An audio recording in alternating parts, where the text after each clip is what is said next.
Cockroach जनता party Jantar Mantar पर शिक्षा व्यवस्था, पेपर लीक मामला और अन्य मामलों को लेकर धर्मेंद्र प्रधान का इस्तीफा मांगने के लिए धरना प्रदर्शन पर लगे हैं और इन्होंने अपने पार्टी का विस्तार करते हुए स्पोक्स पर्सन बनाए हैं। तो आइए हमारे साथ इनके स्पोक्स पर्सन से जानते हैं कि क्या कहते हैं। Afreen, I am from Bangalore, Karnataka. तो मैम, ये कॉकरोच जनता पार्टी से आप कैसे जुड़ी? Sir, this is all over social media, and why not? Because it's for a good cause.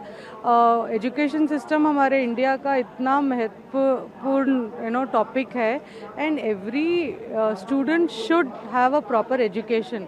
And CJP का अभी मेन प्रोटेस्ट हो ही रहा है नीट एग्ज़ाम के चलते।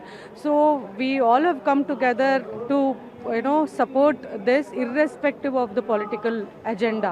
So this is basically हम लोगों को अभी एजुकेशन मिनिस्टर का रेसिग्नेशन चाहिए ही। It's a must. This is our agenda. आपने एमबीए किया हुआ है और ये आप एक अच्छा जॉब भी कर रही थी, मगर आप पार्टी से जुड़ गई हैं, आपको स्पोक्स पर्सन बनाए, तो आपका क्या दायित्व बन रहा है अब इसको करने के? I am sorry, I didn't get. आप पार्टी में ज्वाइन करने के बाद आपको स्पोक्स पर्सन का पद दिया गया है, तो आप इसे कैसे देख रही हैं? देखिए, without any position also you can raise voice.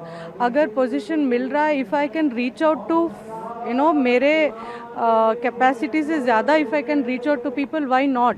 And I, like I said, I believe it is for the cause and nothing like it to bring change to the society and for the wellbeing of the students. बच्चे बहुत समय से बहुत हताश हैं। कोई भी ऐसा नहीं है जो उनकी आवाज़ उठा रहा हो, कोई उनके लिए लड़ रहा हो। वो बच्चे अब इसे एक विकल्प के रूप में, एक उम्मीद के रूप में देख रहे हैं। तो इन सब चीज़ों को देख करके मैं भी खेती किसानी से आता हूँ। मैंने भी वो सारी दर्द देखे हैं जो पेपर लीक का दर्द है, कि किस तरह एक गरीब माँ बाप अपने बच्चों को पढ़ाता है और पेपर लीक हो जाते हैं तो उन्हें कितना दर्द सहना पड़ता है। बच्चे भी मानसिक तौर पर भी प्रभावित होते हैं। तो उन सब चीज़ों से देख करके मैं CGP से जुड़ा। 2021 से वो आया नहीं है, तो हमारे देश में हमें ये नहीं पता कितनी यूनिवर्सिटीज़ हैं, कितने गांव में बच्चे यूनिवर्सिटी में जा रहे हैं, कितने शहर में बच्चे यूनिवर्सिटी में जा रहे हैं। ये सब चीज़ें अगर आप देखेंगे, नीट तो एक मुद्दा है जो अभी बहुत बड़ा बन चुका है और बड़ा बनना भी चाहिए, क्योंकि 22 लाख बच्चों ने एग्ज़ाम दिया है, कोई छोटी बात नहीं। लेकिन इसके अलावा हायर एजुकेशन का आप पूरा सिस्टम देखेंगे तो वो खोखला हो चुका है। डिस्टेंस एजुकेशन में आप DU देखें, इग्नू देखें, उनके एग्ज़ाम टाइम पे नहीं होते हैं, उनको प्लेसमेंट नहीं मिलती है, उनको ग्रेडिंग सिस्टम अच्छा नहीं होता है। और अभी CBSE में भी इस साल देख लीजिए आपने, तो ब्लंडर के ऊपर ब्लंडर हो गए हैं। तो ये एक ऐसा इशू था जो आई थिंक हर एक Indian, no matter what political party you support, वो समझ पा रहा है, क्योंकि सबको इम्पैक्ट कर रहा है। तो इसी उसमें मैं जुड़ी कि हाँ नहीं, मुझे भी कुछ काम करना चाहिए। हम नहीं करेंगे तो और कौन करेगा। तो अब इससे पहले आप क्या काम कर रही थी पार्टी ज्वाइन करने से पहले? सर, जैसे मैंने बताया, मैं एक पब्लिक पॉलिसी कंसल्टेंट हूँ। तो मैं इकोनॉमिक डेवलपमेंट की पॉलिसीज़ पे एक फर्म के साथ हम काम कर रहे थे, जिसमें हम ये देखते हैं कि इंडिया में इकोनॉमिक ग्रोथ कैसी है, कैसे इंडस्ट्रियल डेवलपमेंट और लाई जा सकती है। तो policy he, but economic terms में मैं देख रही थी। मैं लॉ और जुडिशरी पे लिखता हूँ, इन्वेस्टिगेटिव जर्नलिस्ट हूँ। एंड ये जो पीपल्स मूवमेंट्स है, प्रोटेस्ट है, उनसे मैं काफ़ी टाइम से जुड़ा हुआ हूँ। जो एयर पोल्यूशन प्रोटेस्ट था लास्ट नवंबर इंडिया गेट पे, वो मैंने ही कॉल दिया था। तो इसलिए मैंने, जब इसका भी मुझे बुलावा आया ये पद का, तो मुझे लगा ये कर सकता हूँ मैं, ये नेचुरली होगा अगर मैं करता हूँ तो ऐसे ही, मतलब कि जो युवा है, युवाओं का मुद्दा है।